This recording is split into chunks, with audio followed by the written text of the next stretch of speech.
Hello guys, അപ്പോൾ നമ്മുടെ ഇവിടെ മഷ്റൂമാണ് നമ്മളിവിടെ എടുത്തിരിക്കുന്നത്. നമുക്കപ്പോൾ ഇവിടെ കുറച്ച് മഷ്റൂമൊക്കെ കിട്ടിയിട്ടുണ്ട്. അപ്പോൾ നമുക്കിതിനെ ക്ലീൻ ചെയ്തിട്ട് എങ്ങനെ കുക്ക് ചെയ്യാൻ നോക്കാം. ഓക്കെ,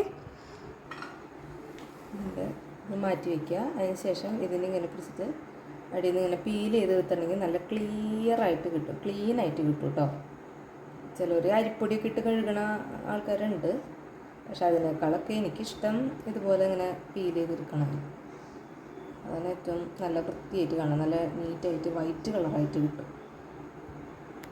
ഇതിൻ്റെ അടിയിൽ ഇങ്ങനെ കറുപ്പുണ്ടാവും. അപ്പോൾ അത് നമ്മളിങ്ങനെ കത്തി ഉപയോഗിച്ച് ഇതുപോലെ ഇങ്ങനെ ചിരണ്ടി കളഞ്ഞിട്ടുണ്ടെങ്കിൽ ഈ കറുപ്പൊക്കെ പോയി കിട്ടും, നല്ല വൃത്തിയായിട്ട് വരും കേട്ടോ.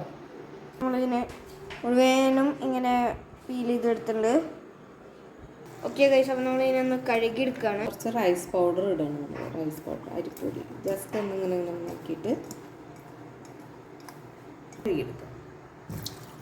എന്നിട്ടൊന്നിനെ കഴുകിയെടുക്കാം. ക്ലിയറായിട്ട് ക്ലീനായിട്ട് കിട്ടും കേട്ടോ.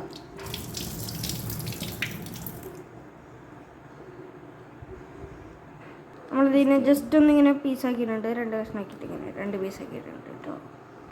അപ്പോൾ നമ്മളെല്ലാത്തിനും ഇങ്ങനെ പീസാക്കിയിട്ടുണ്ട് കേട്ടോ ഗൈസ്.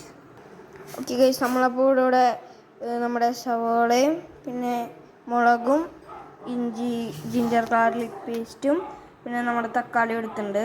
പിന്നെ നമ്മളിവിടെ കറിവേപ്പില എടുത്തിട്ടുണ്ട് കേട്ടോ ഗൈസ്. ഓക്കെ ഗൈസ്, അപ്പോൾ നമ്മൾ സ്റ്റൗ ഇവിടെ കത്തിച്ച് നമ്മൾ വെച്ചിട്ടുണ്ട്. അതിലേക്ക് നമ്മൾ ആവശ്യത്തിനുള്ള വെളിച്ചെണ്ണ ഒഴിക്കും. ഇനി വെളിച്ചെണ്ണ ഒന്ന് ചൂടായി വരട്ടെ കേട്ടോ.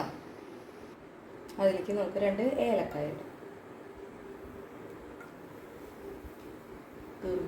സവാള, ഒരു മീഡിയം വലുപ്പത്തിലുള്ള 2 സവാളയാണ് നമ്മൾ എടുത്തിരിക്കുന്നത്. കുരുകുരാന്ന് അരിഞ്ഞെടുക്കാം കേട്ടോ. കറിവേപ്പില ഇട്ടിട്ടുണ്ട്. പെട്ടെന്ന് ഇത് നല്ലോണം ഒന്ന് വഴഞ്ഞ് വരണം. പെട്ടെന്ന് കുറച്ച് ഉപ്പിടുക, കുറച്ച് മഞ്ഞൾപ്പൊടി ഇടുക. പെട്ടെന്ന് അപ്പോൾ വഴഞ്ഞ് കിട്ടുക. നമുക്കിതിനെ നന്നായിട്ട് ഇളക്കി ഈ സവാളയുടെ കളറൊക്കെ മാറി വരട്ടെ കേട്ടോ.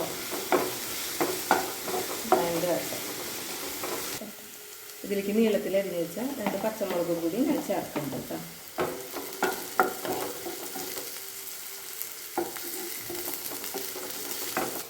വഴഞ്ഞ് വരട്ടെ കേട്ടോ. അതുവരെ നമുക്ക് വഴറ്റിക്കാം. ഇതും വഴഞ്ഞിട്ടുണ്ട്. നമുക്ക് ഇതിലേക്ക് ഇനി ഇഞ്ചിയും വെളുത്തുള്ളിയും ചതച്ച് വെച്ചാൽ മതി. അതിൻ്റെ പച്ചമണം മാറുന്ന വരെ ഒന്നിട്ട് വഴറ്റണം കേട്ടോ. അപ്പോൾ നമുക്ക് ഇതിലേക്ക് 2 തക്കാളി,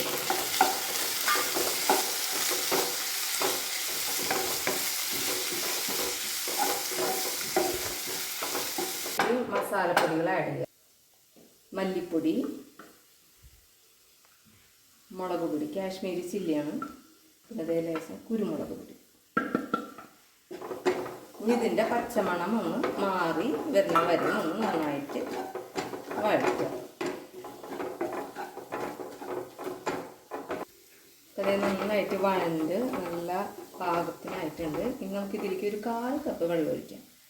കാരണം മഷ്റൂമിൽ വെള്ളം വരും ഓൾറെഡി. നമുക്ക് അധികം വെള്ളം വേണ്ട, കുറച്ച് വെള്ളം ഒഴിക്കാം.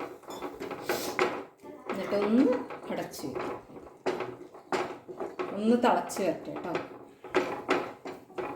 ഇത് തിളച്ച് വന്നുകൊണ്ട് നമുക്ക് ഇതിലേക്ക് മഷ്റൂം ചേർക്കാം. നന്നായിട്ട് ഇളക്കി മിക്സ് ചെയ്യും.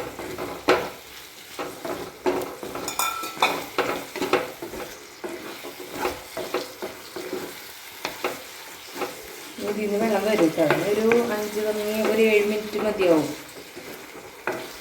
അപ്പോഴേക്കും കറി റെഡിയാവും കേട്ടോ. നമുക്കിത്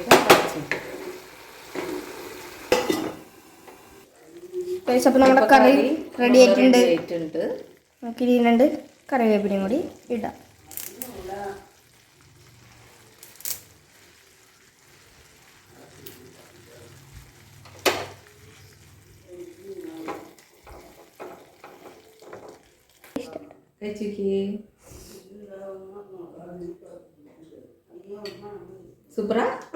സൂപ്പർ കഴിച്ചേക്ക്. അടിപൊളിയാണ്, അടിപൊളി. അപ്പോൾ അടുത്ത വീഡിയോയിൽ നമുക്ക് വീണ്ടും കാണാം. Okay, by.